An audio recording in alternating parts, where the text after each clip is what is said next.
So what we're going to do today so that everybody stays on the same track is review chapter 1.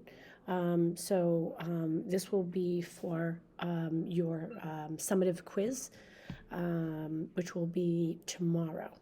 Okay. So with that being said, the topics that I will be quizzing you on are, okay, and then I want you to take notes so that you know exactly what I'm going to be quizzing you on. All right. What is the definition of marketing? Okay. It's not the example of marketing, but the definition. So marketing is the activities, sets of instructions, and processes for creating, communicating, delivering, and exchanging offerings that have value for customers, clients, partners, and society at large. So basically all that means is that it's the activities that you do to promote your product. It's the process that the marketers use to actually create it. Communicating is really promotion. So how do you communicate to your target audience? And exchanging offerings, meaning how do you pay for it? So how do we allow people to get the product? Okay. So the next thing is the difference between what an idea, a good, a service, or a product is. So remember, a product can be both a good or a service. So a product can be both a good or a service. An idea is just, again, something that if somebody has an idea about of an invention or something of that idea, something of that sort, they can get something like that patented so that nobody can steal that idea. Okay, so ideas can be marketed. Political campaigns have ideas. Okay, a good, again, is something tangible. A service is something that's kind of rendered. So it's something that you receive for a certain feeling. So you wanted a fun evening, so you went to a movie theater, something like that. Okay. The next thing that we are going to be talking about, well, actually, that you'll have as part of your summative, are what are the 7 functions of marketing and what do they mean? Okay, so there's 7 functions. So you have, channel management, okay, marketing information management, market planning, pricing, service management, promotion, and selling. And I'll go into those in a minute. We can break them all up. Okay. The marketing concept. This is something that every company should always think about. Okay. The marketing concept is the idea that a business should strive to satisfy customers' needs and wants while generating profit. So they need to remember that there's certain needs and then there's certain wants, desires. Okay. So they have to understand that they still want to make a profit even though they want to satisfy their customers' needs and wants. But you have to remember also that customers always need to have the ability to make a purchase. What is customer relationship management? Okay, I will go back to that in a second, but basically what it is it's just developing a relationship with your customers. So how do you do that? You use your databases so that customers get, or you get feedback from your customers. Therefore, you can provide better customer service, and therefore you can communicate to those potential customers a little bit better. All right, let's keep going. Okay, so I don't want you guys to forget that there are 3 economic benefits of marketing. They include new and improved products. Okay, companies are always looking to improve their products, create new products because they want to make sure competition, the competitors don't actually get the edge on them. So competition always fosters new ideas, new and improved products, okay? Marketing actually lowers prices because you can produce something in bulk if there is an increase in demand. So if you promote your products the right way, if you market your products the right way, more people are going to want it. That's what increased demand is. And when there's increased demand, you can produce your products at a lower price. So marketing actually lowers prices. And the last is economic utility. So utility means added value. So it's added value to the product, added value to the company. Okay. You have 5 utilities. You have form, place, time, information, and possession. Okay. And these all add value in their own unique way. Okay. You can review these videos just to remind you. and you can review the PowerPoint. So form utility is changing the raw materials into a more usable product. So with that being said, if you had all separate parts, there's no value to that product until it's put together. Place utility is having a product where customers can buy it. So making decisions as to where consumers feel like they can make a purchase is going to be great. Place utility not only for the product but for that consumer. Time utility is having a product or service available at a certain time of year or a convenient time of day. So like right now, fall clothing is out. If companies actually don't put it out until October, November, they're going to not have as much value because people are looking for it in September, early October, okay?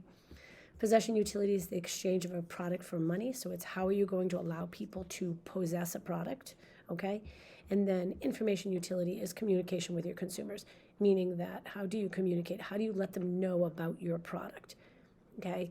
And obviously the idea, what is a utility? And added value in economic terms. It's an attribute of your good or service that makes them capable of satisfying the customer's wants and needs, okay? So whatever that utility does, it's all designed to satisfy the consumer's wants and needs. All right. What is a market? So remember, a market I consider it as a big circle. Okay, a market is everybody who shares a similar need or want, but also has the ability to make that purchase. Okay, so here you have that huge car market for for something. So it could be video games, it could be expensive cars. We will get to how you break that down in a few minutes, but remember you have a market, but companies have to recognize the fact that there are a lot of people that fit into that market, but yet they have so many products that can actually be segmented further. So we'll ultimately end up doing market segmentation, which is that funnel, okay? And the 4 ways you can segment a market are geographic, demographic, psychographic, and behavioral. There are 2 different types of markets. You will need to know this: consumer market and an organizational market. A consumer market is like us. We're part of the consumer market. It's consumers, you and I, who purchase goods and services for personal use. Whereas an organizational market, also known as B2B, business to business, includes all businesses that buy products for use within their business. All right? What is a market share? A market share is a company's percentage of the total sales volume that a certain product generated. Okay, so in this example, obviously you see here at the time, RIM had 39% of the market for smartphones. Okay, that is probably not true right now. Apple phone would probably have about 50% of the market. Okay, what is market segmentation? Okay, that's what we were just talking about. It's how you break down your market into smaller groups. Okay, the ways you can break that down is geographic, demographic, psychographic, and behavioral. And ultimately, when you do that, you have that funnel, you get your little answers, and it spits out what you call your customer profile. It's that picture of who would be the person who's most likely to buy that product, okay? And ultimately, that ends up becoming your target market. It's the group of people most likely to become customers, okay?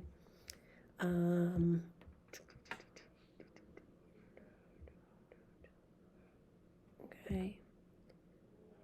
Once you have your target market, your marketing mix are the strategies that you aim at that target. Okay, so remember on the board I drew the bullseye. Okay, so you have your funnel. It spits out your customer profile, that picture, and that picture ultimately becomes your target market. I'm going to sneeze, sorry.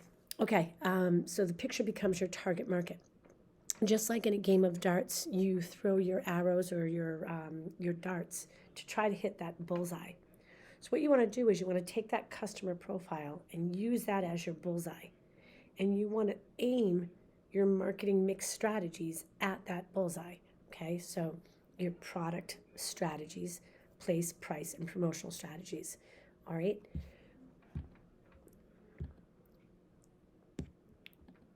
We talk about what are some of the types of promotions.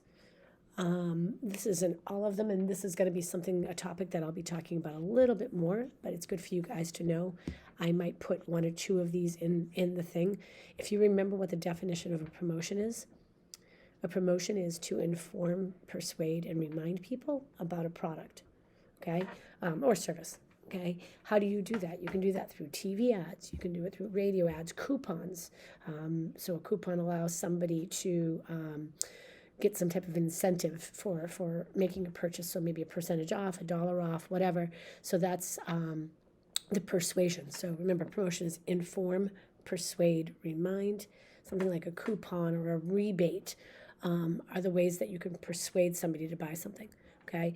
Informing happens on TVs and in newspapers and magazines and in radio ads, okay, and reminding the same thing, okay?